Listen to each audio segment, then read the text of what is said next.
In this guide, I'm going to show you how you can factory reset your Nintendo Switch. This is going to work on the original Nintendo Switch OLED, or Switch 2, but before we do get into this guide, make sure to like the video and subscribe to the channel with all notifications on. It really does help the channel and lets us know that you want more content like this. We'd greatly appreciate it, and if at any point throughout this guide you did have any questions, just ask them down in the comment section below and we can help you out further. I'm going to be doing my best to reply to every single comment down there.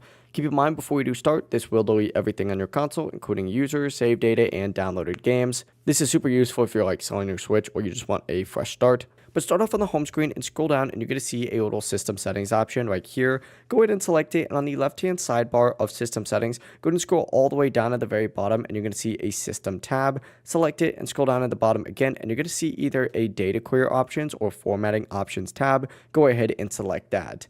Now in this section, you're going to want to scroll down towards the very bottom again, and you're going to see an option that says restore to factory settings or reset to factory settings.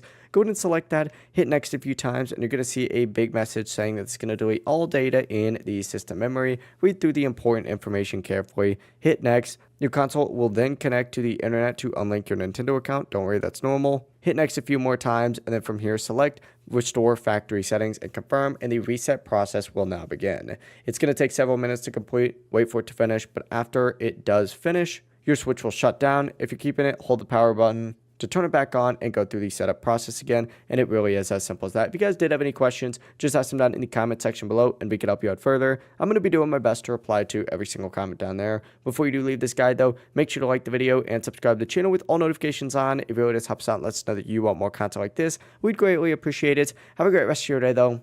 Peace.